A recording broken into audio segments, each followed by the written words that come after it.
आज हम फिर एक न्यू टॉपिक रिटमेंस का स्टार्ट कर रहे हैं जिसका नेम आपसे मैं कह रहा हूँ फोर्स बल है।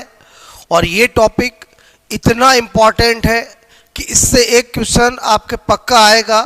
और हर टॉपिक के अंदर मैं आपको कंप्लीट थ्योरी तो स्टडी करा ही रहा हूँ, उसके अलावा अभी तक जो रीट आर टेट ऑन में जो क्वेश्चंस पूछे गए वो भी हम इस लेक्चर में इंक्लूड कर रहे हैं ताकि हर स्टूडेंट को पता रहे कि अभी तक क्या पढ़ाया गया है और आपसे मैं करूँ आपको किन मैटर पे ध्यान देना है। क्लियर? आई होप आपको मेरी बात समझ में आ रही होगी। इससे पहले हम 2 लेक्चर पढ़ चुके हैं, एक हमने लाइट पढ़ा है, एक हमने साउंड पढ़ा है। आई होप आपको अच्छा लगा होगा। और आपसे मैं करूँ अगर आपको बेनिफिट लेना है इन लेक्चर्स का तो आपको अच्छे से कूल माइंड से पूरा लेक्चर अच्छे से देखना है। उसके बाद मैं आपसे मैं कह रहा हूँ पूरा 100% कह रहा हूँ कि आपका ये लेक्चर जो आपने सुनने के बाद उस टॉपिक से रिलेटेड कोई डाउट नहीं रहेगा और पूरा का पूरा टॉपिक आपको याद भी हो जाएगा। क्लियर? तो स्टार्ट करते हैं आज का नया टॉपिक जिसका नाम है फोर्स या बल। क्लियर? तो सबसे पहले तो हमें यही पता होना चाहिए कि आपसे मैं कह रहा हूँ फोर्स F बराबर क्या होता है, ma। ये फॉर्मूला बहुत इंपॉर्टेंट है। बोलो आपसे न्यूटन के गति के द्वितीय नियम से ये बोलो बताया गया है। क्लियर? तो F बराबर ma। यहाँ मैंने कहा m क्या है, तो m होता है मास ऑफ बॉडी। क्लियर? यानी मेरे कहने का मतलब पिंड का द्रव्यमान। ठीक है? मैंने कहा a क्या होता है, तो आपसे मैं कह रहा हूं एक्सीलरेशन ऑफ बॉडी। क्लियर? यानी आपसे मैं कहूं पिंड का त्वरण। ठीक है? तो आपको सबसे पहले तो ये बेसिक पता होना चाहिए। आपसे मैं कहूं F बराबर ma से आपको m और a दे तो आप F निकाल सकते हो। इस फॉर्मूले से आपसे मैं कहूं कैसी कैसी इंफॉर्मेशन हमें निकल के आएगी वो सारे अभी अपन क्वेश्चंस करेंगे। उससे पहले आपसे मैं कह रहा हूं हम क्या देखें, यूनिट आपसे मैं कह रहा हूं ऑफ फोर्स। बोलो आपसे मैं को F की इकाई देखें तो आपसे मैं को इकाई में मैंने कहा बोलो एक तरफ आपसे मैं कह रहा हूं इन m k s, एक इन आपसे मैं को c g s। क्लियर? तो m k s में F बराबर m है, तो मैंने कहा m तो क्या करूंगा किलोग्राम, एक्सीलरेशन क्या होगा मीटर पर सेकंड स्क्वायर। तो आपसे मैं कह रहा हूं इसी को न्यूटन को सम्मान देने के लिए बोलो फोर्स की m k s में इकाई क्या बनाई, बोलो न्यूटन बनाई गई। क्लियर? आपसे मैं कहूँ CGS में देखे F बराबर बोलो ma। बोलो आपसे मैं कहूँ F बराबर ma, तो F की इकाई बोलो क्या हो जाएगी, बोलो मैंने कहा मास का क्या लिख देंगे, बोलो किलोग्राम की जगह ग्राम, और यहाँ पर लिख देंगे सेंटीमीटर पर सेकंड स्क्वायर। क्लियर? और आपसे मैं कहूँ इसी तरह से साइंटिस्ट था जिसका नाम डाइन था, उसको इसकी CGS की इकाई बनाई। क्लियर? तो मेरे कहने का मतलब है आपको ये अच्छे से पता होना चाहिए। और आपसे मैं करूँ अक्सर एग्जाम में पूछ लिया जाता है कि बोलो आपसे मैं कहूँ न्यूटन तथा बोलो डाइन आपसे मैं कह रहा हूँ में संबंध तो सबको याद रहना चाहिए। बोलो आर्टेट रीट में क्वेश्चन पूछा गया है, 1 न्यूटन बराबर 10 की घात 5 क्या होता है, बोलो डाइन होता है। अगर आपको F पूछे, अगर आपको डाइन पूछे, 1 डाइन पूछे तो इधर चला जाएगा। बोलो आपसे मैं कह रहा हूँ क्या हो जाएगा, 10 की घात -5 न्यूटन हो जाएगा। तो हमेशा जब भी रिलेशन पूछा जाता है तो आपको हमेशा देखना है कि क्या पूछा है, 1 न्यूटन बराबर पूछा है कि 1 डाइन बराबर पूछा है। रही बात कैसे आया होगा, तो आपसे मैंने कहा कि आपको पता है कि न्यूटन जो आपसे मैं कह रहा हूँ F बराबर क्या होता है ma, और जब मैंने 1 न्यूटन लिख रहा हूँ तो यहाँ पर किलोग्राम बोलो आपसे क्या लिखते हैं, बोलो न्यूटन किसके बराबर है, किलोग्राम पर बोलो किलोग्राम इंटू मीटर पर सेकंड। तो मैंने कहा यहाँ पर किलोग्राम को क्या लिख सकते हैं, ग्राम में लिखेंगे तो 1000 ग्राम, मीटर को सेंटीमीटर में लिखेंगे तो 100 सेंटीमीटर पर सेकंड स्क्वायर। तो हमने क्या देखा, 1 न्यूटन इज इक्वल टू 10 की पावर 5 ग्राम बोलो सेंटीमीटर पर सेकंड स्क्वायर, जिसको हमने डाइन कहा था।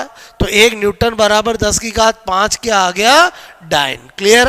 बोलो आपसे मेरे को ये आना इसलिए चाहिए सपोज दैट कोई एग्जाम के अंदर स्टूडेंट कंफ्यूज हो गया कि आपसे मैं कहूँ 1 न्यूटन बराबर 10 की घात 5 डाइन था कि 4 डाइन था, तो आपसे मेरे को अगर आप वहाँ एग्ज़ाम के अंदर कंफ्यूज हो गए तो आपके पास जब ऐसा सॉल्यूशन का बैकअप होगा, यानी आपको रियल में इंफॉर्मेशन कैसे आई है वो पता होगा, तो आप आंसर अच्छे से निकाल सकते हैं। क्लियर। उसके बाद आपसे मैंने को एफ की विमा डायमेंशन आपसे मैं करूँ of F. Clear. Dimension of F की बात करें तो मैंने कहा एफ बराबर एम ए, तो आपसे मैं कह रहा हूँ एम की तो m1 ही लिखेंगे और इसकी एल टी माइनस 2, तो फोर्स की डायमेंशन क्या आ गई, F is equal to m1 L1 T minus 2। याद होनी चाहिए, बहुत ज़्यादा पॉपुलर है। क्लियर। तो हमने क्या देखा कि यहाँ से हमें बोलो आपसे मैं कह रहा हूँ फोर्स का F बराबर ma फॉर्मूले से इकाई पता चल गई, विमा पता चल गई। क्लियर। अब आपसे मैं कह रहा हूँ स्पेशल नोट में क्या बता रहा हूँ, बोलो मैंने कहा भार से संबंधित आपसे मैं कहूँ संबंधित प्रश्न। ठीक है। बोलो आपको जब भी एग्जाम के अंदर प्रश्न आ जाते हैं, क्वेश्चंस आ जाते हैं रिलेटेड टू वेट, आपसे मैं कह रहा हूँ मैंने कहा क्वेश्चंस बोलो रिलेटेड टू वेट के आ जाते हैं, तब आपको क्या करना है, कुछ नहीं, वेरी सिंपल, F बराबर क्या होता है ma। क्लियर। आपसे मैं कह रहा हूं बोलो भार के केस में बोलो आपसे मैं को A की जगह क्या हो जाएगा, G हो जाएगा। A की जगह क्या यूज करना है, G। क्लियर। और कुछ नहीं, क्योंकि भार की इकाई भी न्यूटन ही होती है, तो इसका मतलब हुआ कि जब भी भार का क्वेश्चन आएगा तो आपको भार देगा तो मास पूछेगा और मास देगा तो भार पूछेगा, क्योंकि G तो फिक्स है बोलो 9.8 metre per second square. Clear. तो मेरे कहने का मतलब है आपसे मैं को ज्यादातर क्वेश्चन भार का एग्जाम में आता है और आपसे मैं को भार के क्वेश्चन में एक ही इंफॉर्मेशन देनी होती है, तो आप दूसरी निकाल सकते हो। F बराबर ma वाले क्वेश्चन में 2 इंफॉर्मेशन देंगे तो तीसरी निकाल सकते हो। इसका मतलब F बराबर ma में भी 3 वेराइटी बनती है। m a दे दे तो f पूछ सकते हैं, f a दे दे तो m पूछ सकते हैं, बोलो f m दे दे तो a पूछ सकते हैं। क्लियर। और भार वाले में 2 ही वेराइटी बन सकती है, भार दे दे तो द्रव्यमान पूछ सकते हैं, द्रव्यमान दे दे तो भार पूछ सकते हैं। 2 क्वेश्चन करते हैं जो बहुत पॉपुलर है, जैसे मैंने कहा 100 किलोग्राम आपसे मैं कह रहा हूं द्रव्यमान। ठीक है। द्रव्यमान आपसे मैं कहूँ यानी मास। ठीक है। कि बोलो बॉडी आपसे मैं कह रहा हूं का भार होगा। क्लियर। आपको मेरी बात को समझना, जैसे मैंने यहाँ पर किया G is equal to 9.8 metre per second square, ये वास्तविकता में होती है और कभी कभी हम numerically 10 metre per second square भी यूज कर लेते हैं। ठीक है। तो आपसे मैं करूँ यहाँ पर आप वापस देखना, मैं क्या बताना चाह रहा हूँ, 100 किलोग्राम द्रव्यमान की बॉडी का भार होगा। अब आपसे भार पूछा, पहला ऑप्शन है 1000 आपसे मैं कहूँ न्यूटन, दूसरा ऑप्शन है 900 आपसे मैं कह रहा हूँ 98 न्यूटन, तीसरा है बोलो 100 न्यूटन और चौथा है आपसे मैं कहूँ 980 न्यूटन। क्लियर। अब ये आपके सामने क्वेश्चन है, तो मेरे कहने का मतलब है हमेशा ध्यान रखना कि बोलो F बराबर आपसे मैं करूँ mg करना है जब बात किसकी हो, बोलो भार की। क्लियर। आपको क्या दे रखा है, गिवन क्या है, m कितना दे रखा है 100 आपसे मैं कह रहा हूँ किलोग्राम। ठीक है। और g आप जानते हो 9.8। अब आपसे मैं कहूँ 9.8 मीटर पर सेकेंड स्क्वायर, पहले यही रखना है, तो आपने देखा F बराबर बोलो आपसे मैं कह रहा हूँ mg करूंगा तो m 100 हुआ, ये 9.8 हुआ, तो 980 न्यूटन आंसर आ गया।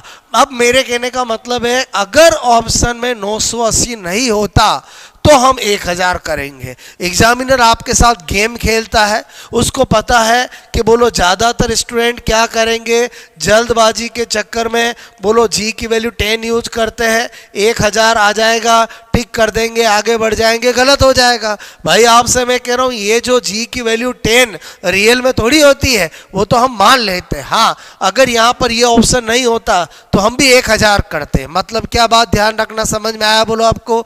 दूसरी वेराइटी का क्वेश्चन क्या बनता है, सपोजेड आपसे कहा 98 न्यूटन, आपसे मैं कहूँ भार वाली, ठीक है, भार वाली वस्तु आपसे मैं कहूँ का द्रव्यमान आपसे मैं को होगा। क्लियर, ऐसा क्वेश्चन पूछा गया। पहला ऑप्शन है आपके पास मतलब आपसे मैं को 10 किलोग्राम, दूसरा है बोलो आपसे मैं कह रहा हूँ 100 किलोग्राम, तीसरा है आपसे मैं कह रहा हूँ 10,000 ग्राम, ठीक है, और चौथा है आपसे मैं कह रहा हूँ ए एंड सी बहुत। क्लियर, थोड़ा सा समझना मेरी बात को। मैंने कहा अगेन आप जब भार का क्वेश्चन आएगा तो F बराबर क्या करोगे, mg करोगे। और आपसे मैं कहूँ इस बार गिवन क्या है आपको, बोलो भार आपसे मैं कहूँ क्या दे रखा है 98 न्यूटन, क्या दे रखा है 98 आपसे मैं करूँ न्यूटन दे रखा है। क्लियर, और मास पूछा है तो बोलो m बराबर क्या करोगे F अपॉन g करना पड़ेगा। तो भार 98 हो गया, g 9.8 हो गया, तो इसको सोल्व करोगे तो आपसे मैं कहूँ 10 किलोग्राम आ जाएगा। अब आपको 10 किलोग्राम एग्जामिनर पहला ही ऑप्शन दे दिया। आपको हमेशा हर क्वेश्चन के अंदर क्या ध्यान रखना है कि अगर किसी बोलो क्वेश्चंस के ऑप्शन में बोलो आपका बोथ हो, नन हो, ऑल हो, तो एक बार जिसको टिक कर रहे हो उसको चेक करना कि मैं सही कर रहा हूँ कि गलत कर रहा हूँ। तो मैंने कहा ये 10 kg तो बिल्कुल सही है। अब मैंने कहा बोलो आपसे मैं को ये दे रखा 10,000 ग्राम, तो मैंने कहा यार बोलो आपसे मैं कह रहा हूँ 10 बोलो 1 किलोग्राम में ग्राम कितने होते हैं 1000, तो इसका मतलब हुआ ये भी मेरा आंसर होगा। तो इसका मतलब मोर करेक्ट क्या हो गया, बोलो आपसे मैं को 10 kg और 1000 ग्राम मतलब 10,000 ग्राम। मैं क्या सिखाना चाहता हूँ मेरी बात को समझना, फॉर्मूले सबको आते हैं, हर वो स्टूडेंट जो थोड़ा बहुत पढ़ता है उस सबको पता होता है कैसे सॉल्यूशन करना है। लेकिन एग्जामिनर आपके साथ एक माइंड गेम खेलता है, उस माइंड गेम के अंदर आपको हमेशा पास होना है। यानी मैंने दोनों क्वेश्चन से क्या सिखाने की कोशिश की है कि बोलो आपको भार दे दे, द्रव्यमान पूछे, द्रव्यमान दे दे, भार दे दे, भार पूछे तो करना आना ही चाहिए। लेकिन थोड़ा सा ऑप्शन का भी ध्यान रखना है। जी की वैल्यू बोलो पहले आपको 9.8 यूज करके देखना है, अगर वो आंसर नहीं हो तो 10 यूज करके देखना है। क्लियर, अब से हम अगर किसी क्वेश्चंस के अंदर ऑप्शन में बोथ हो, ऑल हो, तो आपको हमेशा बाकी ऑप्शन को भी चेक करना है। आई होप आपको मेरी बात समझ में आई होगी। ये तो मैंने आपको एक फोर्स का इंट्रोडक्शन दिया है कि भाई बल क्या होता है। आपसे मेरे को F बराबर ma से बोलो आपसे मेरे को यूनिट निकाल सकते हैं, डायमेंशन निकाल सकते हैं, MKS में क्या होती है, CGS में क्या होती है, मैंने आपको बताया।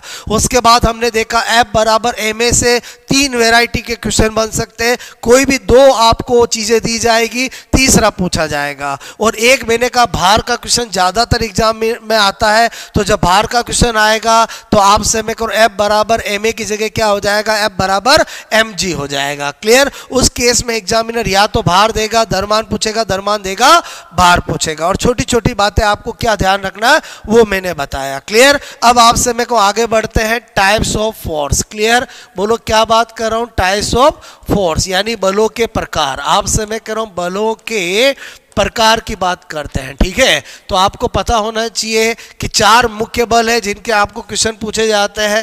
पहला है बोलो आपसे मैं को गुरुत्वीय बल, ठीक है, या गुरुत्वाकर्षण बल, बोलो आपसे मैं को गुरुत्वीय बल, ग्रेविटेशनल फोर्स। क्लियर, बोलो मैं क्या लिख रहा हूं, बोलो ग्रेविटेशनल आपसे मैं कर रहा हूं फोर्स। ओके, दूसरा होता है स्थिर वैद्युत की बल, ठीक है, स्थिर वैद्युत की आपसे मैं कहूँ बल, ठीक है, या जिसको हम बोलो कूलाम फोर्स भी कहते हैं। क्या कहते हैं, कूलाम फोर्स। क्लियर, या इलेक्ट्रोस्टैटिक फोर्स तो कहते ही है, इलेक्ट्रो आपसे मैं कह रहा हूँ स्टैटिक फोर्स। ओके, उसके बाद तीसरी बात करते हैं हम, आपसे मैंने कहा चुंबकीय बल, ठीक है।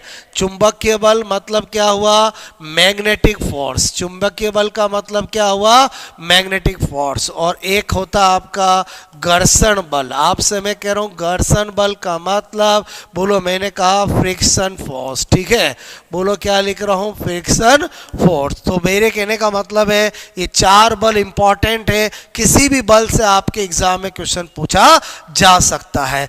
अभी मैं आपको एक एक बल बहुत अच्छे से बोलो विद न्यूमेरिकल आपको सिखा दूंगा। गारंटी है मेरी कि आपसे मैं करूँ इन चारों बलों में जो मैं लॉजिक सिखा रहा हूँ उससे बाहर क्वेश्चन बन ही नहीं सकता है। आपसे मैं करूँ बस आपको क्या ध्यान रखना है और कैसे करना है बोलो, बस वो आपको गुर सीखने हैं। क्लियर? तो स्टार्ट करते हैं। पहला बल हमारा कौन सा है बोलो, मैंने कहा गुरुत्वीय बल। क्लियर? गुरुत्वीय बल मतलब मैंने आपसे कहा gravitational force. Clear? Gravitational force मतलब Fg। ओके, सब जानते हो न्यूटन ने इस बल के बारे में अपने गुरुत्वाकर्षण के नियम में बताया था। आपसे मैं कह रहा हूं बोलो, मैंने कहा बोलो इस बल आपसे मैं कह रहा हूं कि बारे में न्यूटन ने अपने बोलो आपसे मैं कहूँ गुरुत्वाकर्षण, ठीक है, सार्वत्रिक गुरुत्वाकर्षण नियम बोलो, गुरुत्वाकर्षण बोलो आपसे मैं कह रहा हूँ नियम, ठीक है, बोलो नियम आपसे मैं कह रहा हूँ, ठीक है, मैं बताया। क्या बताया? इधर ध्यान दो। न्यूटन कहता है जब भी दो द्रव्यमान आपसे मैं कह रहा हूँ r दूरी पर स्थित होते हैं तो आपसे मैं कहूँ उनके मध्य लगने वाला जो बल होता है वो दोनों के द्रव्यमान के समानुपाती होता है। दोनों द्रव्यमानों के बीच की दूरी के वर्ग के व्युत्क्रमानुपाती होता है। जब हम इसको हटाते हैं तो आपसे मैं करूँ m1 m2 upon r square,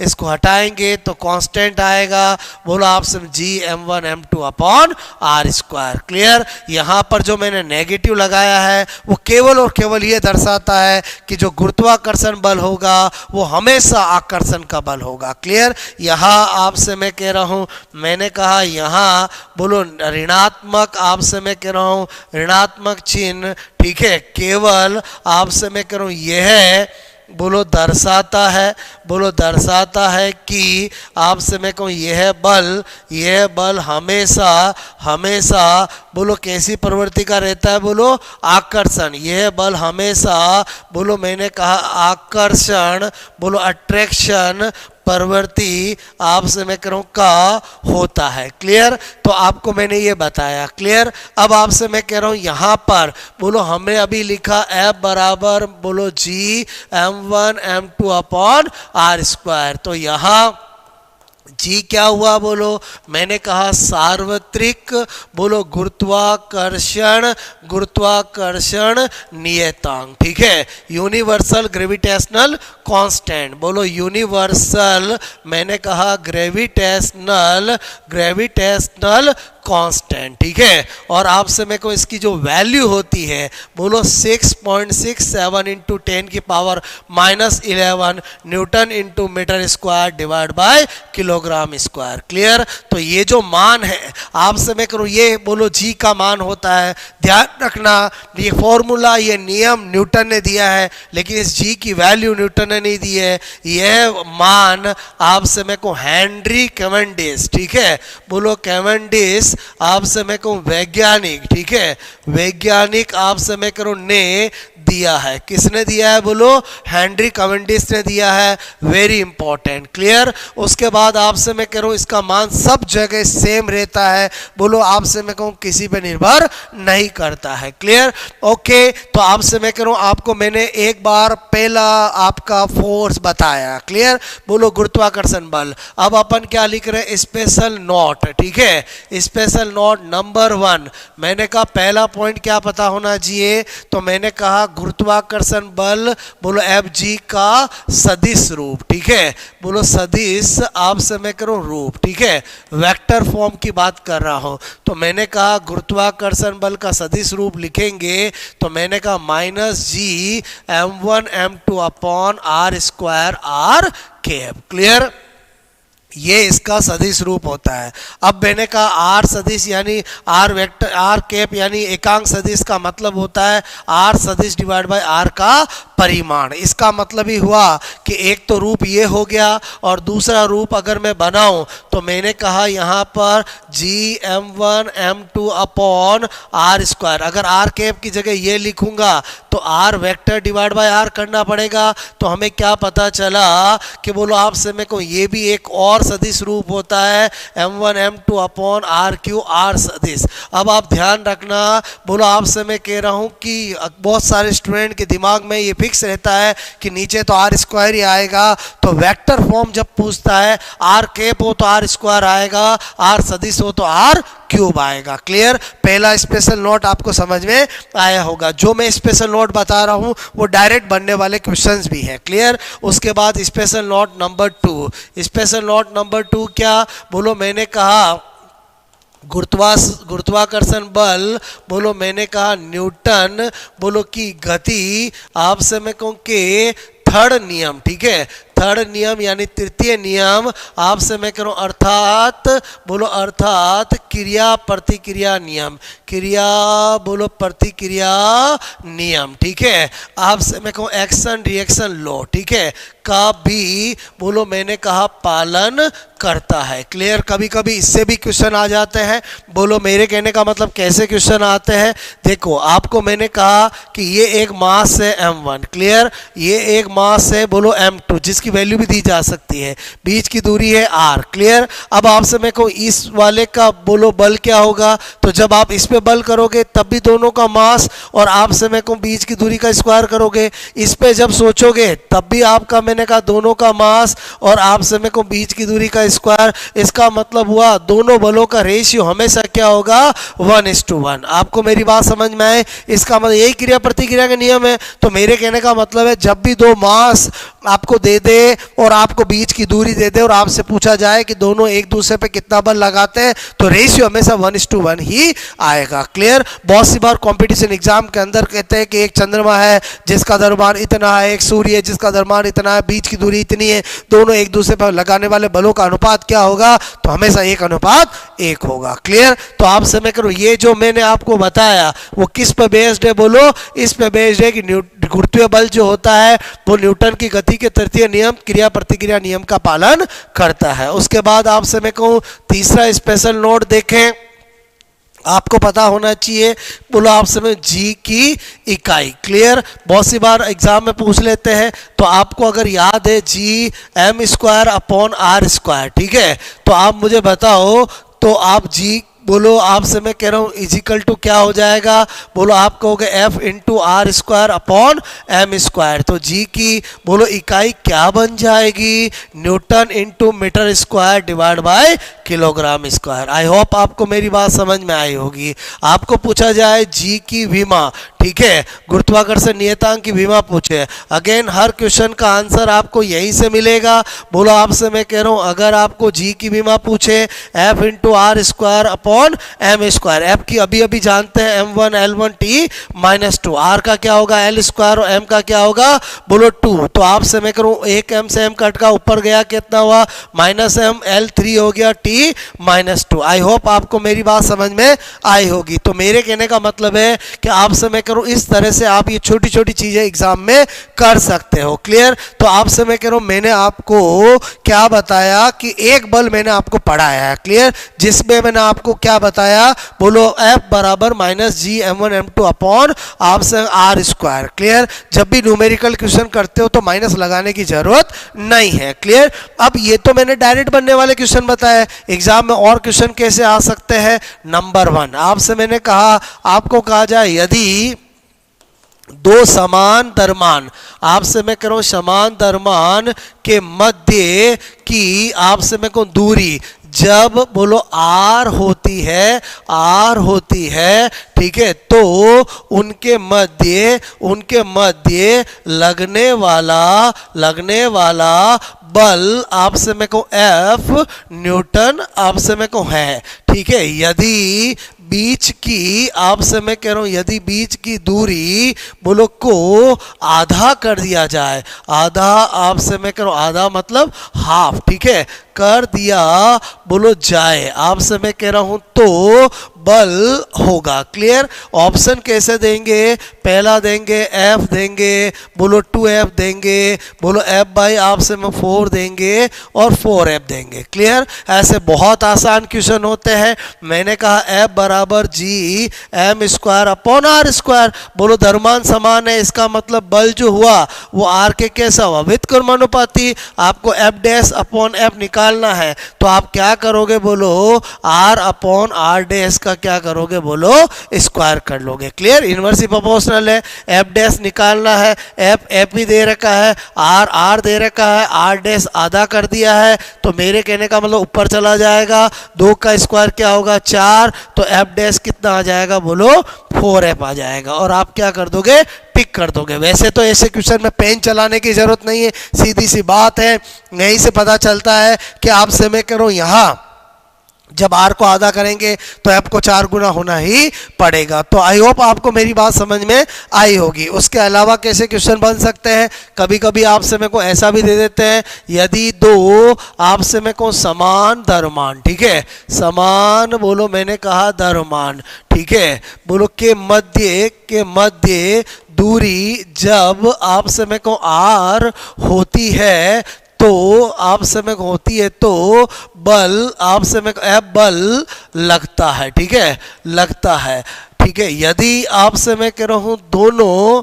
मैंने कहा दोनों द्रव्यमानों आपसे मैं कह रहा हूं को डबल यानी दुगुना, बोलो दुगुना, आपसे मैं कह रहा हूं डबल मतलब क्या? बोलो दुगुना, बोलो कर दिया आपसे मैं कहूं दिया जाए, ठीक है, तथा बीच की आपसे मैं कहूं दूरी को भी आपसे मैं कह रहा हूं को भी दुगुना आपसे मैं कह रहा हूं कर दिया जाए, ठीक है, तो आपसे मैं कह रहा हूं अब बल होगा। क्लियर। ऐसा क्वेश्चन कभी पूछते हैं, कोई दिक्कत नहीं। आपसे मैं करूं अगेन F बराबर क्या होता है? G M upon R square. Clear. आपसे मैं कहूं F डैश देखना चाहते हैं, दोनों द्रव्यमानों को डबल किया, चलो कर देते हैं, डबल किया कर देते हैं, डबल किया कर देते हैं, बीच की दूरी को भी क्या किया है? डबल किया कर देते हैं। क्लियर। तो हमने क्या देखा? 4GM स्क्वायर और नीचे भी क्या होगा? 4R square. 4 से 4 कटा तो हमने देखा वही आ गया। इसका मतलब हुआ कि जो F डैश होगा वो किसके बराबर होगा? F के बराबर। ऑप्शन इसमें आ सकते हैं, बोलो ऑप्शन 2F, एक आ सकता है 4F, एक आ सकता है F, एक आ सकता है F अपॉन 2, तो आंसर क्या हो जाएगा? F। आई होप ये भी समझ में आया होगा। एक आपसे मेरे को और इम्पॉर्टेंट क्वेश्चन है जो गुरुत्वीय बल के अंदर बहुत सारी बार एग्जामों में पूछा गया है कि आपको मैं कह रहा हूँ ये इस तरह से एक ट्राइंगल है। क्लियर। ओके। तो आपसे मैं कह रहा हूँ यहाँ पर यहाँ भी क्यों रखा हुआ है, यहाँ भी क्यों रखा हुआ है, यहाँ भी क्यों रखा हुआ है। क्लियर। और यहाँ पर ये सेंटर पॉइंट है, यहाँ भी क्या रखा हुआ है? क्यों रखा हुआ है। क्लियर। तो आपसे मैं कह रहा हूँ पूछा जा रहा है कि ये भी A है, ये भी A है और ये भी A है। क्लियर। तो आपसे मैं कह रहा हूँ त्रिभुज के केंद्र आपसे मैं कहूँ बिंदु, केंद्र बिंदु पर बोलो आपसे परिणामी गुरुत्वीय बल आपसे मैं कहूँ होगा। क्लियर। ऐसा क्वेश्चन बहुत सी बार एग्जाम में पूछा गया है, बहुत इंपॉर्टेंट है ये। ओके। ऑप्शन देते हैं आपको, आपसे मैं कहूँ 1 न्यूटन, अनंत आपसे मैं करूँ 0 न्यूटन, ठीक है, और एक आपको दिया जाता है बोलो के आपसे मैं कह रहा हूँ क्यू बोलो स्क्वायर अपॉन 2 आपसे मैं कह रहा हूँ आर स्क्वायर। क्लियर। तो ये दिया जाता है। अब आपसे मैंने कहा कि बहुत इजी क्वेश्चन है, बस आपको क्या करना है, इधर देखो सॉल्यूशन करते हैं। बोलो आपसे मैं कह रहा हूँ, मैंने कहा ये है सेंटर पॉइंट। क्लियर। ओके। यहाँ भी क्यों रखा हुआ है, यहाँ भी क्यों रखा हुआ है, यहाँ भी क्यों रखा हुआ है। क्लियर। आपको पता है दो आपसे मैं कहूँ जब आवेश कुछ दूरी पे होते हैं तो उनकी वजह से जो बल लगता है वो इलेक्ट्रोस्टैटिक आपसे बल होता है। तो यहाँ पर अगर मैं ग्रेविटेशन की बात करूँ तो बोलो ग्रेविटेशन के अंदर बोलो आपसे मैं कह रहा हूँ क्या कर लूँगा, बोलो यहाँ पर मास कर लूँगा। क्या कर लूँगा, बोलो आपसे मैं कह रहा हूँ क्या कर लूँगा, मास कर लूँगा। क्लियर। तो मैंने कहा चलो ये इलेक्ट्रोस्टैटिक वाला ही कर लेते हैं। तो आपसे मैं कह रहा हूँ यहाँ पर बोलो आपको पता होना चाहिए कि इसकी वजह से बल किधर लगेगा, इधर लगेगा। क्लियर। क्योंकि दो पॉजिटिव की वजह से क्या होता है, रिपल्सन वाला होता है। इसकी वजह से कहाँ लगेगा, इधर लगेगा। इसकी वजह से कहाँ लगेगा, इधर लगेगा। तो आप इमेजिन करो कि बोलो आपसे मैं कहूँ ये एंगल कितना होगा, 120, और जब भी दो बोलो बल 120 पे लगते हैं तो उनका परिणाम ही उनके बीच में आता है। क्लियर।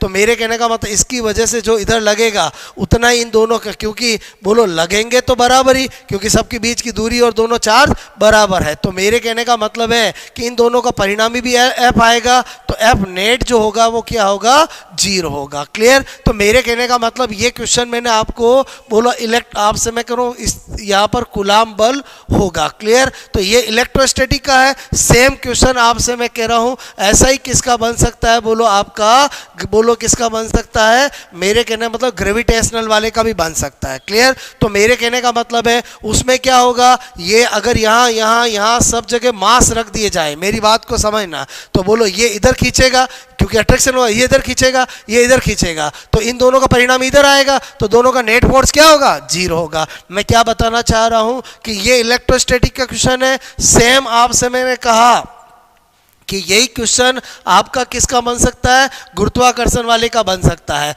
बोलो आपसे मैं करूं यहाँ एम रख दिया, या एम रख दिया, या एम रख दिया, और यहाँ पर भी क्या रख दिया, एम रख दिया। अब आपको पता है गुरुत्वाकर्षण वाला बल किसका होता है, अट्रैक्शन का होता है। तो बोलो इसका बोलो किधर होगा, इधर होगा। बोलो आप इन दोनों की वजह से, इन दोनों की वजह से किधर होगा, इधर होगा। इन दोनों की वजह से किधर होगा, इधर होगा। तो इसका मतलब हुआ कि इन दोनों का परिणाम इधर आएगा, तो ये और ये आपस में क्या हो जाएंगे, इक्वल हो जाएंगे। तो एफ नेट यहां पर भी क्या होगा, बोलो 0 होगा। मतलब मैं क्या सिखाना चाहता हूं कि बोलो इलेक्ट्रोस्टैटिक फोर्स अभी हमने नहीं पढ़ा है, अभी हमने ग्रेविटेशनल फोर्स पढ़ा है, लेकिन जैसा क्वेश्चन आपके इलेक्ट्रोस्टैटिक में बनता है सेम वैसा क्वेश्चन यहां भी बन सकता है। बिकॉज आपके तो सारे फोर्स है, तो इसका मतलब हुआ दोनों में से कैसा भी क्वेश्चन आए, तीनों जगह मास लिखा हुआ है तो भी नेट फोर्स 0 होगा, तीनों जगह चार्ज आए बोलो तो भी नेट फोर्स 0 होगा। क्लियर। आई होप आपको मेरी बात समझ में आई होगी। अब आपसे मैं कह रहा हूं आ जाते हैं यहाँ पर नंबर 2।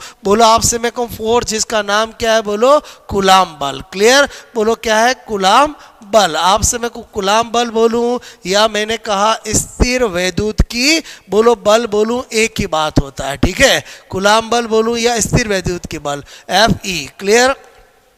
आपसे मैं को इस बल के बारे में कूलाम नामक वैज्ञानिक ने बताया था, इसलिए स्थिर वैद्युत की बल को कूलाम बल ही कहते हैं। और मैंने कहा ये क्या कहता है कि बोलो जब भी दो चार्ज, आपसे मैं कह रहा हूँ दो चार्ज जो है बोलो दो चार्ज Q1 और Q2 r दूरी पर होते हैं, तो जो मध्य बल लगता है वो दोनों चार्ज के बोलो मल्टीप्लिकेशन के बराबर, दोनों चार्ज के बीच की दूरी के बोलो आपसे मैं को स्क्वायर के बोलो इनवर्सली प्रोपोर्शनल। तो अल्टीमेटली क्या होगा, बोलो Q1 Q2 upon R square. और जब यहाँ इसको हटाते हैं तो क्या लगाते हैं, constant K Q1 Q2 upon R square. Clear. तो मेरे कहने का मतलब यहाँ प्लस माइनस करेंगे, बिकॉज ये जो फोर्स है इलेक्ट्रोस्टैटिक फोर्स है वो अट्रैक्शन का भी हो सकता है और रिपल्सन का भी हो सकता है, डिपेंड करता है दोनों चार्ज पर। बोलो बात समझ में है। तो मैंने कहा यहाँ पर बोलो आपसे K क्या है, स्थिर वैद्युत की नियतांक। क्या है, बोलो स्थिर वैद्युत की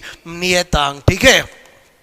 मेरे कहने का मतलब K क्या है, बोलो आपसे इलेक्ट्रोस्टैटिक बोलो मैंने कहा इलेक्ट्रोस्टैटिक कांस्टेंट। ठीक है। बोलो क्या है, इलेक्ट्रोस्टैटिक कांस्टेंट। और K की वैल्यू क्या होती है, 9 × 10⁹ न्यूटन इंटू आपसे मैं करूँ metre square divide by coulomb square. Clear. तो ये वैल्यू किसकी होती है, K की होती है। उसके बाद आपको पता होना चाहिए K माध्यम पर निर्भर करता है, तो K = 1/4πε0 भी होता है। और यहाँ जो एप्सिलॉन नोट होता है इसका मतलब होता है निर्वात की विद्युतशीलता। क्या होता है, निर्वात की विद्युतशीलता। क्लियर। निर्वात की विद्युतशीलता मतलब आपसे मैं करूं परमिटिविटी, आपसे मैं करूं ऑफ फ्री स्पेस। ठीक है। Permittivity of free space. और आपसे मेरे को इसकी जो वैल्यू होती है 8.87 इंटू 10 की पावर -12 आपसे मैं कह रहा हूँ, और इसकी इन्वर्सली प्रोपोर्शनल हो जाएगी coulomb square upon newton into metre square. I hope आपको मेरी बात समझ में आई होगी। तो सबसे पहले तो आपको मैंने कहा कूलाम बल क्या होता है, उसका फॉर्मूला क्या होता है, के क्या होता है, एप्सिलॉन नॉट क्या होता है, ये आपको पता होना चाहिए। क्लियर? तो थोड़ी तो यही है। अब आपसे मैं करूँ बहुत सारे क्वेश्चंस बनते हैं, तो कुछ तो हम स्पेशल नोट में ही देख लेते हैं। तो स्पेशल नोट नंबर 1, ठीक है, नंबर 1 मैंने कहा एफ ई का मतलब क्या? कूलाम बल। आपसे मैं करूँ आकर्षण, बोलो आपसे मैं कहूँ तथा प्रतिकर्षण, ठीक है, प्रतिकर्षण बोलो दोनों आपसे मैं कहूँ प्रकृति बोलो का होता है, ठीक है। बोलो आपसे मैं कह रहा हूँ, मैंने कहा ये Q1 ये Q2 और ये मैंने कहा Fe, अगर ये दोनों पॉजिटिव तो कैसा होगा? बोलो प्रतिकर्षण का, ठीक है। अगर दोनों नेगेटिव तो भी किसका होगा? बोलो प्रतिकर्षण यानी रिपल्सन का होगा। क्लियर? और अगर एक पॉजिटिव एक नेगेटिव तो कैसा होगा? आकर्षण का होगा। और एक नेगेटिव एक पॉजिटिव होगा तो क्या होगा? बोलो आकर्षण का होगा। क्लियर? तो आई होप आपको मेरी बात समझ में आई होगी। क्लियर? तो मेरे कहने का मतलब ये जो फोर्स है वो आपसे मैं कहूँ अट्रैक्शन और रिपल्सन दोनों प्रकृति का हो सकता है। आपको मेरी बात समझ में आई? बोलो ओके। आपसे मैं क्या कहना चाह रहा हूँ, पहला स्पेशल नोट, उसके बाद अपन बात करते हैं स्पेशल नोट नंबर 2 की। क्लियर? स्पेशल नोट नंबर 2 की बात करें तो आपसे मैं को स्पेशल नोट नंबर 2 में क्या बता रहा हूं कि बोलो वही एफ ई का सदिश रूप, ठीक है, एफ ई का बोलो सदिश रूप। मैंने कहा vector form of F E. Clear? तो मैंने कहा F E electrostatic force again plus minus के Q1 Q2 upon R square R cap. Clear? तो एक तो मैंने कहा ये होता है। आपसे मैं कहूँ अगर इस के को ओपन कर लूँ तो मैंने कहा क्या हो जाएगा? Q1 Q2 upon 4 pi epsilon nought R square R cap. बोलो नंबर 2 ये हो गया। बोलो तीसरा मैंने कहा आर कैप हमेशा आर सदिश डिवाइड बाय आर परिमाण के बराबर होता है। इसका मतलब ये हुआ तीसरा रूप क्या बना सकते हैं? बोलो आपसे मैं कह रहा हूं के Q1 Q2 अपॉन यहाँ आर सदिश करूँगा तो यहाँ आर क्यूब हो जाएगा। और मैंने कहा चौथा रूप बनाना है तो एफ ई आपसे मैं करूँ यहाँ पर भी Q1 Q2 upon 4 pi epsilon not करोगे आर क्यूब करोगे तो आर सदिश करना पड़ेगा। इसका मतलब जो आपका इलेक्ट्रोस्टैटिक फोर्स है कूलाम फोर्स है उसके आपसे मैं कहूँ टोटल 4 क्या होते हैं? बोलो वेक्टर फॉर्म होते हैं, जबकि ग्रेविटेशनल फोर्स के अंदर 2 ही वेक्टर फॉर्म होते थे। हमेशा ध्यान रखना है जब भी बोलो आपको सदिश रूप पूछा जाए तो अगर आर केप हो तो आर स्क्वायर आएगा, आर सदिश हो तो क्या आएगा? आर क्यूब आएगा। दूसरा स्पेशल नोट भी समझ में आया होगा। क्लियर? उसके बाद आपसे मैं कहूँ तीसरा स्पेशल नोट की बात करें तो मैंने कहा बोलो कूलाम बल। आपसे मैं कहूँ कूलाम बल, ठीक है, बी आपसे मैं कहूँ न्यूटन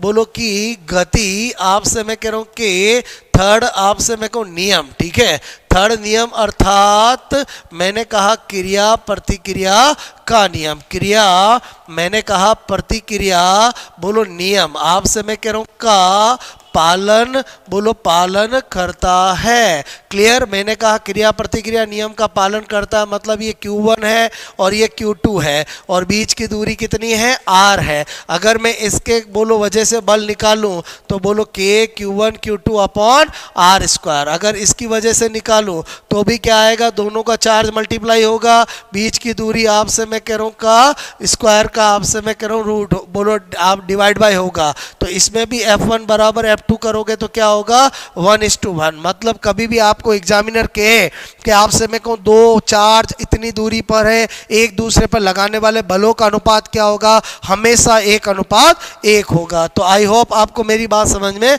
आई होगी। तो मेरे कहने का मतलब है आपको उसके बाद स्पेशल नोट नंबर 4 आपको कहा जाए के यानी स्थिर वैद्युत की, आपसे मैं कहूँ स्थिर वैद्युत की बोलो नियतांक आपसे मैं कह रहा हूँ नियतांक बोलो की इकाई की बात करें, क्लियर, कोई दिक्कत नहीं। हमें क्या पता होना चाहिए, F बराबर के क्यू, आपसे मैं कह रहा हूँ Q square upon R square, clear. तो आप क्या करोगे, K is equal to F into R square divide by Q square. तो यूनिट ऑफ आपसे मैं कहूँ K करोगे तो बोलो F की क्या हो जाएगा, newton metre square divide by coulomb square, clear. तो मेरे कहने का मतलब इस तरह से आप फटाक से क्या निकाल सकते हो, यूनिट निकाल सकते हो। और अगर यूनिट निकाल ली तो डायमेंशन भी निकाल सकते हो। बात समझ में आई? बोलो आपसे मेरे को विमा भी निकाल सकते हो। कैसे? मैंने कहा K इज इक्वल टू, बोलो बल की तो क्या होती है, बोलो m1 L1 T माइनस 2, बोलो मीटर की क्या होती है L स्क्वायर, और चार्ज की क्या होती है बोलो AT।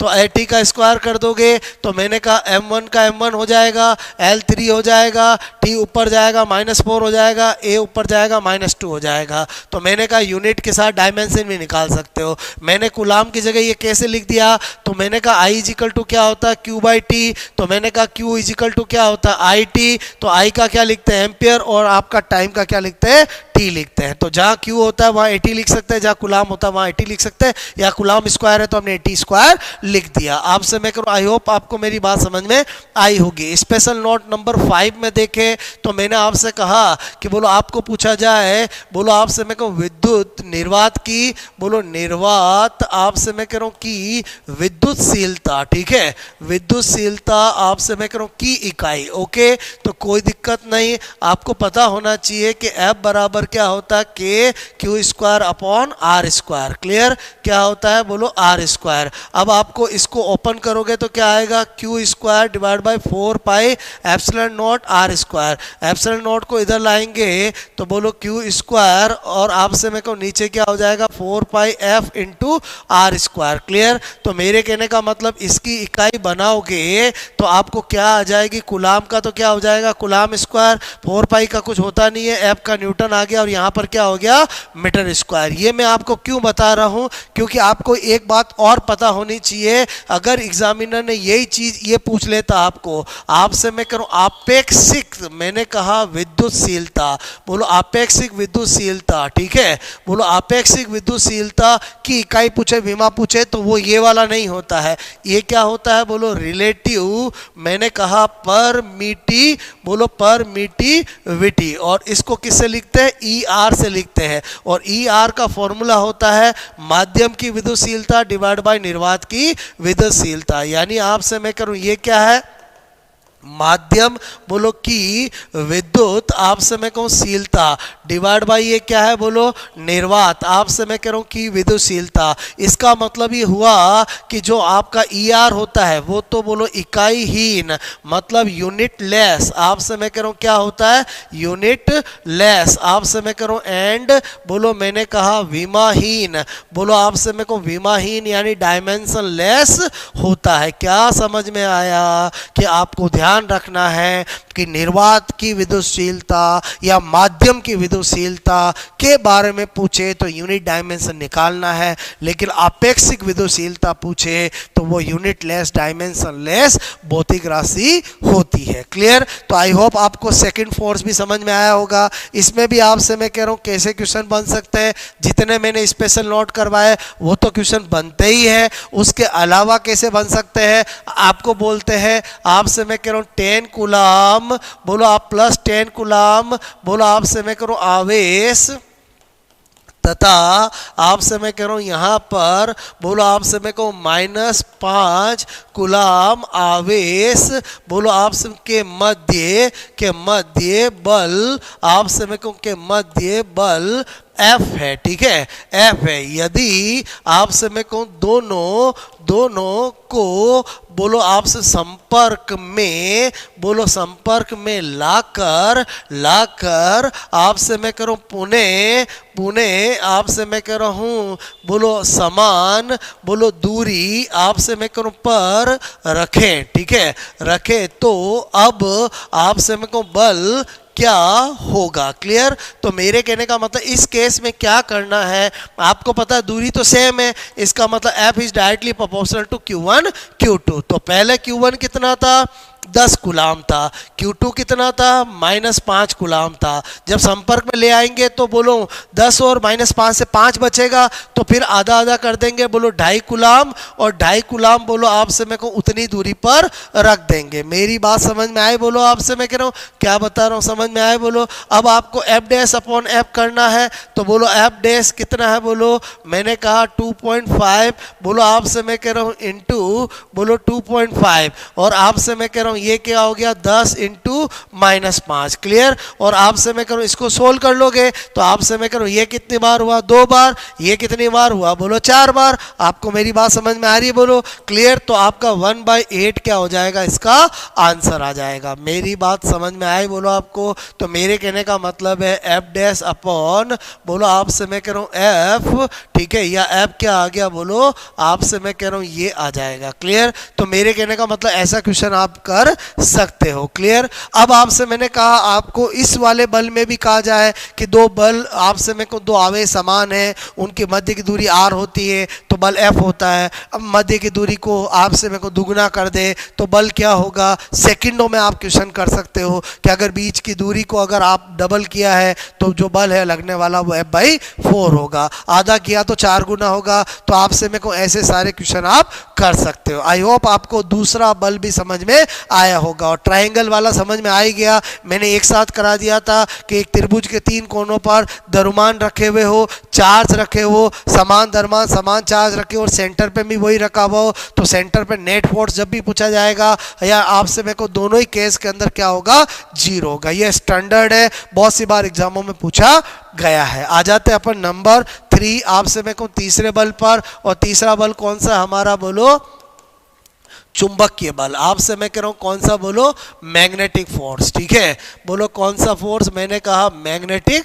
फोर्स। अब मैग्नेटिक फोर्स में क्या होता है कि बोलो आपसे मेरे को एक से ज़्यादा फॉर्मूला होता है। जैसे मैंने कहा केस फर्स्ट, पहला केस क्या कर रहा हूं, अगर कोई आपसे मेरे को ये समरूप आपका चुंबकीय क्षेत्र है, ठीक है, जिसमें कोई आपसे मैं करूँ आवेश है, बोलो आप v वेग से बोलो आपसे मैं करूँ थीटा कोण पर गति कर रहा है। ठीक है, v वेग से क्या कर रहा है बोलो थीटा कोण पर आपसे मैं करूँ गति कर रहा है, तो उस पर चुंबकीय बल क्या लगेगा। तो मेरे कहने का मतलब है कि बोलो आपसे मैं करूँ F बराबर Fm बराबर क्या लगता है Q V क्रॉस B। ठीक है, या अपन क्या कर सकते हैं बोलो Fm is equal to Q V B sine theta. क्यों, क्योंकि आप जानते हो क्रॉस का मतलब क्या होता है बोलो साइन थीटा। और क्रॉस क्यों आया, क्योंकि दो सदिश के सदिश गुणनफल से ही सदिश राशि प्राप्त हो सकती है। ठीक है, तो यहाँ पर Q तो क्या है बोलो गतिशील आपसे मैं करूँ आयन। ठीक है, बोलो आपसे गतिशील आयन का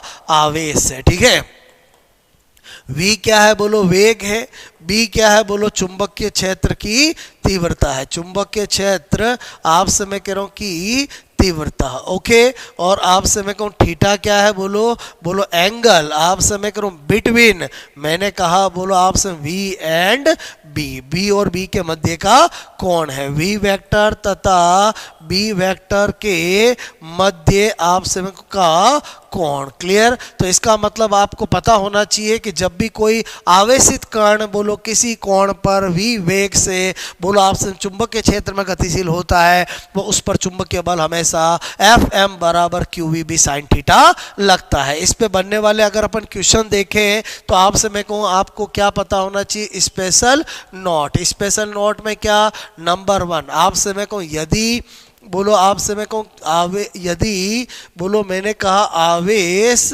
ठीक है, बोलो आवेश आपसे मैं कह रहा हूँ बी के समानांतर बोलो समानांतर बोलो प्रवेश करे। ठीक है, जब समानांतर प्रवेश करेगा इसका मतलब ये हुआ कि इधर ही आपका B है और ये इधर ही प्रवेश कर रहा है। क्लियर। तो उस केस में आपको पता चला V वेक्टर और B वेक्टर एक दूसरे के क्या हो गए पैरेलल, तो बोलो थीटा कितना हो गया 0। तो आप Fm निकालोगे तो आपको पता होना चाहिए QVB साइन 0, तो साइन 0 की वैल्यू क्या होती 0। तो मेरे कहने का मतलब है इस समय मिनिमम बल और वो क्या होगा 0, कोई बल लगेगा ही नहीं। क्लियर। मैंने कहा यदि, इसका मतलब हमें पता चल गया कि जब समानांतर गति करता है तो कोई चुंबकीय बल नहीं लगता है। यदि आपसे मैं कह रहा हूं मैंने कहा आवेश आयन आपसे मैं कह रहा हूँ आयन, ठीक है, यदि आपका आयन बोलो कोई भी जो चार इलेक्ट्रॉन है, प्रोटॉन है, कोई भी है, आयन आपसे मैं कह रहा हूँ बोलो बी के लंबवत, आपसे मैं कहूँ लंबवत मतलब परपेंडिकुलर, ठीक है, परपेंडिकुलर आपसे मैं कह रहा हूँ गति करे। क्लियर? अगर लंबवत गति करेगा मतलब आपको पता होना चाहिए कि ये तो है बी और आपका जो ये बोलो कोई भी चार्ज है, पार्टिकल है, वो एंटर हो रहा है ऐसे। क्लियर? तो उस पर आपसे मैं कह रहा हूँ बी वी और आपका बी क्या हो गया बोलो परपेंडिकुलर हो गया, थीटा क्या हो गया 90 और 90 होगा तो उस समय एफ बराबर क्यू वी बी साइन 90 और आप जानते हो साइन 90 की वैल्यू मैक्सिमम होती है 1, तो इस समय चुंबकीय बल अधिकतम लगेगा और वो क्यू वी बी लगेगा। क्लियर? तो आपको यहाँ से क्या पता चला, एक फॉर्मूला अगर एफ बराबर Q V B sine theta याद है तो आपसे मेरे को आप सारे क्वेश्चन कर सकते हो। अधिकतम बल कब लगेगा वो पता लगा सकते हो, न्यूनतम बल कब लगेगा वो पता लगा सकते हो। क्लियर? अब मैंने कहा दूसरा केस क्या, यदि आपसे मैं कह रहा हूं बोलो एल लंबाई, आपसे मैं को एल लंबाई का बोलो आपसे आई बोलो धारा आपसे मैं प्रवाहित बोलो मैंने कहा चालक तार आपसे मैं को बी से थीटा कोण आपसे मैं कह रहा हूं पर रखा हो, ठीक है, रखा बोलो मैंने कहा रखा हो, तो मैंने कहा चुंबकीय बल, तो चुंबकीय बल, मेरी बात को समझना, यानी आपसे मैं कह रहा हूं ये है आपका बी। क्लियर? ये क्या है बी है और आपने देखा कि बोलो ये एक एल लंबाई का जिसमें आई धारा प्रवाहित हो रही है वो आपसे मैं कहूँ बी के साथ थीटा कोण पर रखा हुआ है। क्लियर? तो इस समय भी जो चुंबकीय बल लगता है वो मैंने कहा बोलो I L cross B. Clear? या मैं क्या कर सकता हूँ एफ एम बराबर आई आपसे मैं कह रहा हूँ मैंने कहा L B sine theta. Clear? ये होता है। यहाँ पर आई क्या होगी बोलो तार में बोलो प्रवाहित आपसे मैं कहूँ क्या होगी धारा, करंट आपसे मैं कहूँ फ्लो इन तार, ये क्या है तार की बोलो लंबाई आपसे मैं कह रहा हूँ। ओके, और बी क्या है बोलो चुंबकीय बोलो मैंने कहा क्षेत्र की तीव्रता। क्लियर? और आपसे मैं कह रहा हूँ बोलो थीटा क्या है एल तथा आपसे मैं कह रहा हूँ बी के मध्य आपसे मैं कहूँ कोण। ओके, तो यहाँ पर भी आपसे मैं कह रहा हूँ अगर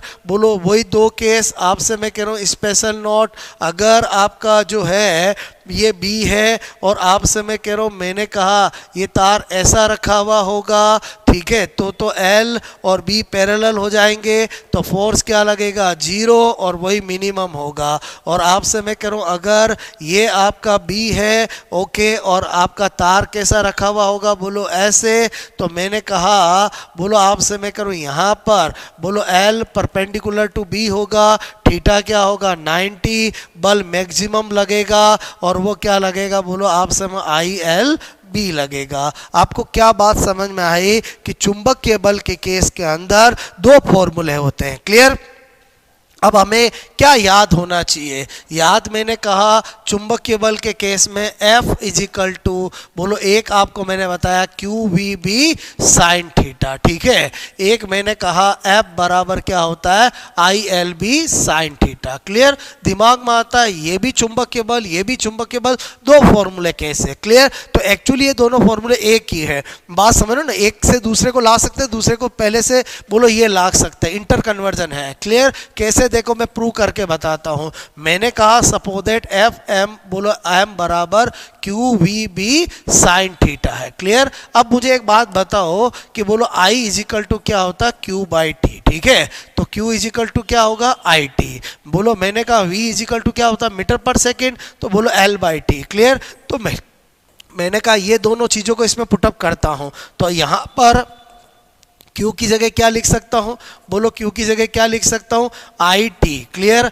बोलो V की जगह क्या लिख सकता हूं L अपॉन टी और B साइन थीटा तो है ही है, हमने क्या देखा T से T कट गया तो एफ एम बराबर क्या आ गया I L B sine theta आ गया। इसका मतलब यहां पर प्रूव हो गया कि जब मैं इससे ये ला सकता हूं तो वापस इससे भी ये ला सकता हूं। इसका मतलब हुआ कि मैंने अभी तक आपको 3 बल पढ़ाए, बोलो हर एक बल का एक ही फॉर्मूला याद रखना है। बोलो ये दोनों फॉर्मूले एक दूसरे में इंटर कन्वर्जन है। बोलो अगर आपको चार्ज वेलोसिटी बी दे तो ये यूज करो, आई एल भी दे तो ये यूज करो। आई होप तीसरा बल भी समझ में आया होगा। और अब हम आ जाते हैं वेरी इंपॉर्टेंट, बोलो आपसे मेरे को जो बहुत इजी है बट ज़्यादातर स्टूडेंट को उसमें प्रॉब्लम आती है, जिसका नाम है बोलो घर्षण बल। अभी आपका सेकंड ग्रेड में भी क्वेश्चन आया था और आपसे मेरे को आता रहता है। मैं अभी आपको 10-15 मिनट में ऐसा सिखाऊंगा कभी गलती नहीं होगी। क्लियर? तो सबसे पहले तो आपको पता होना चाहिए कि इस बल आपसे मैं कह रहा हूँ के बारे में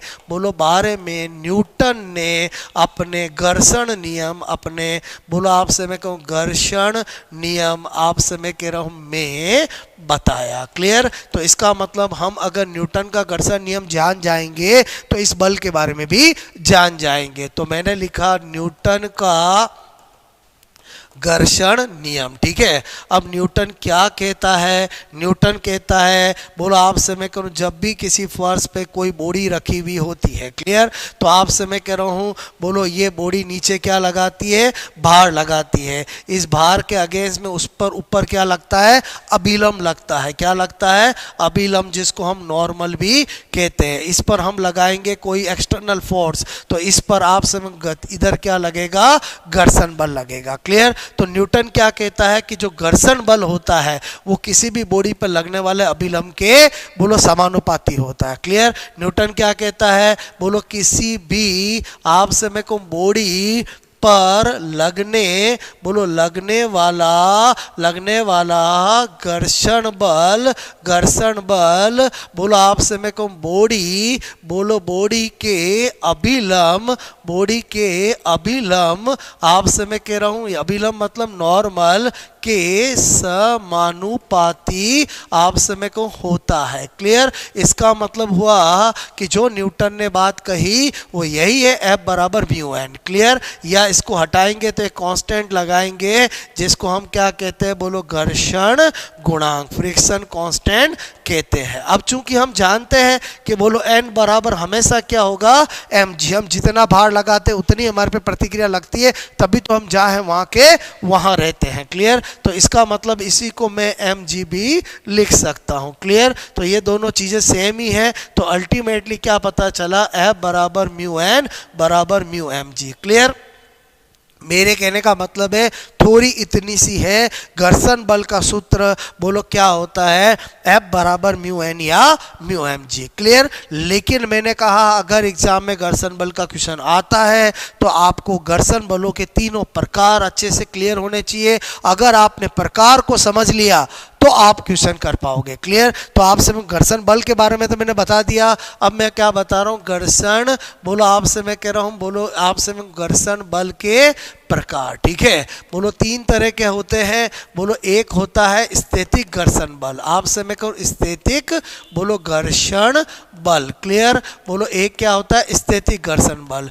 एक क्या होता है? बोलो सीमांत घर्षण बल। ठीक है? क्या होता है? सीमांत घर्षण बल। और एक क्या होता है? बोलो गतिक घर्षण बल, गतिक घर्षण बल। क्लियर? मेरे कहने का मतलब एक स्टैटिक फ्रिक्शन फोर्स, एक लिमिटिंग फ्रिक्शन फोर्स और एक काइनेमेटिक फ्रिक्शन फोर्स। बोलो समझते हैं। पहला है स्थैतिक घर्षण बल। ठीक है? स्थैतिक घर्षण बल आपसे मैं करूँ क्या बता रहा हूँ? मैंने कहा जब भी कोई बॉडी स्थिर अवस्था में होती है तो उस पर जो घर्षण बल लगता है उसे स्थैतिक घर्षण बल कहते हैं। आपसे मैं करूँ जब भी कोई आपसे मैं कहूँ बॉडी मैंने कहा स्थिर अवस्था, बोलो स्थिर अवस्था मतलब रेस्ट। ठीक है? बोलो स्थिर अवस्था में होती है तो आपसे मैं कहूँ उस पर जो बोलो घर्षण बल आपसे मैं कहूँ घर्षण बल लगता है, आपसे मैं कहूँ लगता है, उसे क्या कहते हैं? बोलो स्थैतिक घर्षण बल। आपसे मैं कहूँ स्थैतिक घर्षण बल कहते हैं। ठीक है? एक तो आपको ये बात पता होनी चाहिए, दूसरी बात क्या पता होनी चाहिए कि स्थैतिक घर्षण बल का मान हमेशा लगाए गए बाह्य बल के बराबर होता है। आपसे मैं कह रहा हूँ, मैंने कहा स्थैतिक घर्षण बल। ठीक है? स्थैतिक घर्षण बल आपसे मैं कहूँ का मान बोलो लगाए गए बाह्य बल, आपसे मैं कहूँ बाह्य बल के बोलो बराबर आपसे मैं कहूँ होता है। है। क्लियर? क्या बोला मैंने? स्थैतिक घर्षण बल का मान हमेशा लगाए गए बाह्य बल के बराबर होता है। मेरी बात समझ में आए? ओके, मेरे कहने का मतलब है कोई भी बॉडी है, अगर आप उस बॉडी पर आपको पता है कि 50 न्यूटन का बल लगाओगे तो गति करेगी, तो इसका मतलब जब आप 10 न्यूटन का लगाओगे तो गति नहीं करेगी। तो इसका मतलब हुआ कि गति क्यों नहीं कर रही है? क्योंकि आपसे मेरे को जैसे आपने 10 न्यूटन लगाया उसके विपरीत आपका स्थैतिक घर्षण बल ही 10 न्यूटन लग जाता है। बोलो जब 20 न्यूटन लगाया तो 20 लग जाता है। तो इसका मतलब इसको कभी निकालने की जरूरत नहीं होती है। स्थैतिक घर्षण बल हमेशा लगाए गए बाह्य बल के बराबर होता है। और आपसे मेरे को ये क्या होता है? स्व अनुशासित। आपसे मैं कह रहा हूं यह है स्व अनुशासित। आपसे बोलो, आपसे मैं कहूँ स्व अनुशासित, स्व समायोजित। ठीक है, समायोजित, सेल्फ एडजस्टिंग। बोलो घर्षण बल आपसे मैं कहूँ घर्षण बल होता है, जितना बाह्य बल लगाओगे उसके बराबर होगा। क्लियर? उसके बाद मैंने कहा आपको नंबर 2 है सीमांत घर्षण बल। ठीक है, बोलो सीमांत घर्षण बल। ठीक है, बोलो मैंने कहा लिमिटिंग फ्रिक्शन फोर्स। क्या होता है? बोलो लिमिटिंग, आपसे मैं कह रहा हूँ फ्रिक्शन फोर्स। ओके, तो मैंने कहा आपको सीमांत घर्षण बल क्या होता है? किसी बाह्य बॉडी पर लगाया गया वह अधिकतम बाह्य बल जिस पर बॉडी जस्ट गति करने वाली है, अभी गति प्रारंभ नहीं की है, तो उस समय जो घर्षण बल लगेगा उसको क्या बोलेंगे? सीमांत घर्षण बल। तो सीधी सी बात है, सीमांत घर्षण बल स्थैतिक घर्षण बल का अधिकतम मान होता है। तो आपसे मैं कह रहा हूँ सीमांत घर्षण बल क्या हुआ? मैंने कहा बोलो आपसे मैं कहूँ यह है बोलो स्थैतिक घर्षण बल। स्थैतिक घर्षण बल आपसे मैं कह रहा हूँ का अधिकतम मान होता है। अधिकतम आपसे मैं करूं मान होता है। ठीक है, क्या होता है? बोलो अधिकतम मान होता है। मेरे कहने का मतलब है ये कोई बॉडी है, बोलो आपसे मैं करूं m है, बोलो नीचे क्या लग रहा है? बोलो mg, ऊपर क्या लग रहा है? n। क्लियर? इधर लगाया बाह्य बल, इधर लग रहा है आपका घर्षण बल। क्लियर? तो सीमांत घर्षण बल आपसे मैं कहूँ क्या होगा? तो Fl। मैंने कहा कोई सा भी घर्षण बल हो हमेशा अभिलंब के क्या होता है? समानुपाती। आपसे मैं कह रहा हूँ इस सतह का स्थैतिक घर्षण गुणांक है म्यू एस, तो मैंने कहा सीमांत घर्षण बल क्या होगा? म्यू एस बोलो mg। ठीक है, और आपसे मैं कह रहा हूँ ये इसलिए इंपॉर्टेंट होता है कि जब भी घर्षण का क्वेश्चन आता है सबसे पहला काम आपको यही निकाल लेना होता है, क्योंकि ये जो वैल्यू होगी यहाँ तक बॉडी कभी भी गतिशील नहीं होगी। सपोज दैट आपसे मेरे को इसकी वैल्यू आ गई 30 न्यूटन, तो आपको पता चल गया कि जब तक 30 या 30 से नीचे बल लगाया जाएगा तब तक बॉडी गतिशील नहीं होगी, और उससे ज़्यादा लगाया जाएगा तभी गतिशील होगी। और जब बॉडी गतिशील होगी तब जो घर्षण बल होगा वो गतिक घर्षण बल होगा, जो हम नंबर 3 कर रहे हैं। आपसे मैं कहूँ अभी मैं एक क्वेश्चन कराऊंगा, उससे आपको ये सारी जो बातें मैं बता रहा हूँ वो समझ में आएगी। क्लियर? मैंने कहा गतिक घर्षण बल। आपसे मेरे को गतिक घर्षण बल की बात करें, बोलो आपसे मेरे को मैंने कहा काइनेटिक फ्रिक्शन फोर्स। काइनेटिक बोलो मैंने कहा फ्रिक्शन फोर्स। क्लियर? तो इसको एफ के लिखते हैं। बात समझ में आए? और ये कब होगा? जब बड़ी गतिशील होगी। जब आपसे मैं कहूँ कोई बॉडी आपसे मैं कहूँ गतिशील, बोलो गतिशील आपसे मैं को होती है। ठीक है, जब कोई बॉडी गतिशील होती है तब आपसे मैं कहूँ उस पर जो घर्षण बल आपसे मैं कहूँ घर्षण बल लगता है, बोलो लगता है, उससे आपसे मैं कह रहा हूँ गतिक घर्षण बल। बोलो गतिक, मैंने कहा घर्षण बल, बोलो गतिक घर्षण बल कहते हैं। क्लियर? उसको क्या कहते हैं? बोलो गतिक घर्षण बल कहते हैं। और आपसे मैं कह रहा हूं, मैंने कहा गतिक घर्षण बल कैसे निकाला जाएगा? ये बॉडी नीचे आपसे मैं को mg, ऊपर नॉर्मल, ये आपका एक्सटर्नल फोर्स, और इधर एफ के निकालेंगे तो आपको म्यू के दिया हुआ होगा। तो एफ के कोई सा भी घर्षण बल हो हमेशा किसके समानुपाती होता है? नॉर्मल के। तो आपसे मैं को गतिक घर्षण बल भी करोगे तो आपसे मैं को म्यू के एन, या आपका गतिक घर्षण बल बोलो म्यू के, बोलो आपसे मैं को mg। क्लियर? और आपको हमेशा पता होना चाहिए स्पेशल नोट कि मैंने कहा ऑलवेज बोलो स्थैतिक घर्षण गुणांक का मान गतिक घर्षण गुणांक से ज़्यादा होता है, इसलिए हमेशा बोलो सीमांत घर्षण बल का मान बोलो गतिक घर्षण बल से ज़्यादा होता है। क्लियर? तो आपसे मैं करूँ मैंने एक बार आपको सारा घर्षण बल की थ्योरी बता दी, क्लियर। लेकिन फिर मैं बता दूं, एग्जाम में आपका क्वेश्चन करने के लिए न्यूमेरिकल में एक्सपर्ट होना चाहिए, और एक क्वेश्चन कराऊंगा उससे आपको सारी थ्योरी समझा दूंगा, क्लियर। तो आई होप आपको मेरी बात समझ में आई होगी। अब अपन बात करते हैं एक ऐसा क्वेश्चन जिसको करने से घर्षण बल का सारा फंडा क्लियर हो जाएगा। मैंने कहा यदि 10 किलोग्राम की आपसे मैं को एक बॉडी आपसे मैं कह रहा हूँ ऐसी सतह,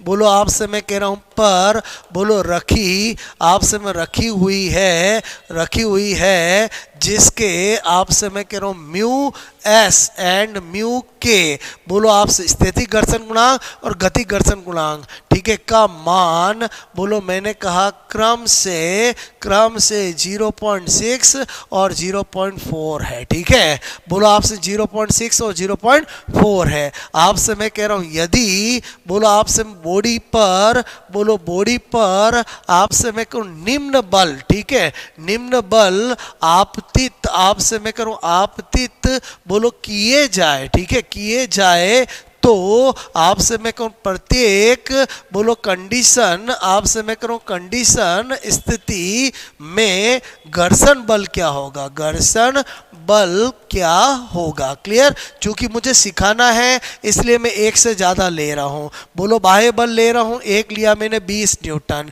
एक लिया मैंने बोलो 30 न्यूटन, एक लिया मैंने बोलो 40 न्यूटन, एक लिया मैंने बोलो 50 न्यूटन, एक लिया मैंने बोलो 60 न्यूटन, एक लिया मैंने बोलो आपसे मैं कह रहा हूँ बोलो 70 न्यूटन, ठीक है। ये बाह्य बल अगर लिए जाए, बात समझ में आए तो देखो, पहला काम मैंने क्या बताया, सबसे पहले काम सीमांत घर्षण बल निकालना है, क्लियर। सीमांत घर्षण बल का फॉर्मूला क्या होता है, mu S M G, clear. तो मैंने कहा म्यू एस की वैल्यू क्या है 0.6, एम की वैल्यू कितनी है 10, न्यूमेरिकली इसको भी ले लेंगे 10, तो कितना आ गया 60 न्यूटन। यहां से मुझे एक बात समझ में आ गई कि बॉडी पर बोलो 60 न्यूटन से ज्यादा बल लगेगा तो ही बॉडी गति करेगी, क्लियर, अदरवाइज वो गति नहीं करेगी। इसका मतलब अगर इस क्वेश्चन में बाह्य बल 20 न्यूटन दिया जाता तो मेरे पहले का आंसर क्या हो जाता, 20 न्यूटन ही हो जाता।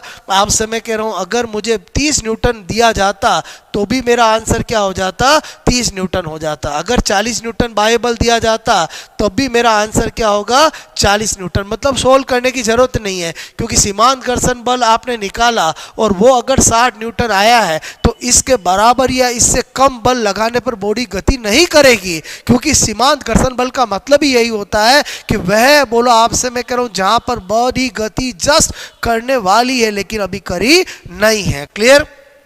50 न्यूटन लगाएंगे तो भी आपसे मेरे को आंसर क्या होगा, बोलो 50 न्यूटन होगा। बोलो आपसे मेरे को 60 न्यूटन लगाएंगे तो भी क्या होगा, 60 न्यूटन। लेकिन जैसे ही 70 न्यूटन लगाया, ये इससे ज़्यादा है, उस केस में आपको क्या करना पड़ेगा, गति घर्षण बल निकालना पड़ेगा। और गति घर्षण बल का फॉर्मूला क्या होता है, ये होता है 0.4 आपसे मैं करो m, बोलो g आपसे में 40 न्यूटन आएगा। और जब बॉडी गति कर रही होती है तो गति घर्षण बल टिक करते हैं तो 40 न्यूटन आंसर हो जाएगा। इस क्वेश्चन से आपको क्या पता चला कि आपसे मैं करूं आंसर कैसे निकालते हैं। सबसे पहले क्या निकालना पड़ता है, सीमांत घर्षण बल निकालना पड़ता है, और उसके बाद देखना पड़ता है कि दिया हुआ बाह्य बल उसके बराबर या उससे कम है या उससे ज्यादा है। अगर उसके बराबर या उससे कम है तो जो बाह्य बल दिया है वही घर्षण बल हो जाएगा। और अगर आपसे दिया गया बाह्य बल उससे, बोलो आपसे मैं कह रहा हूं जो हमने सीमांत घर्षण बल निकाला उससे ज्यादा है तो फिर आपको गति घर्षण बल निकालना पड़ेगा। अब आपको मैं एक क्वेश्चन करा देता हूं जो अभी आपके सेकंड ग्रेड में आया। क्या क्वेश्चन आया, यदि एक आपसे मैं कहूं 10 किलोग्राम की बॉडी, आपसे मैं कह रहा हूं बॉडी, ठीक है, पर बोलो बाह्य बल आपसे मैं कहूँ 40 न्यूटन बोलो का आपसे मैं कहूँ लगाते हैं, ठीक है, लगाते हैं। तो आपसे मैं कहूँ लगाते हैं, ठीक है, कितने न्यूटन का लगाते हैं, बोलो 40 न्यूटन का लगाते हैं। बोलो बात समझ में आए, ठीक है। बोलो मैंने कहा कितना लगाते, बोलो मैंने कहा यहाँ पर बोलो कितना लगाते, 30 न्यूटन का लगाते हैं, ठीक है। तो घर्षण बल, आपसे मैं कहूँ घर्षण बल का मान क्या होगा, क्या होगा यदि आपसे मैं कहूँ घर्षण गुणांक, ठीक है, घर्षण गुणांक आपसे मैं कह रहा हूँ, मैंने कहा स्थैतिक घर्षण गुणांक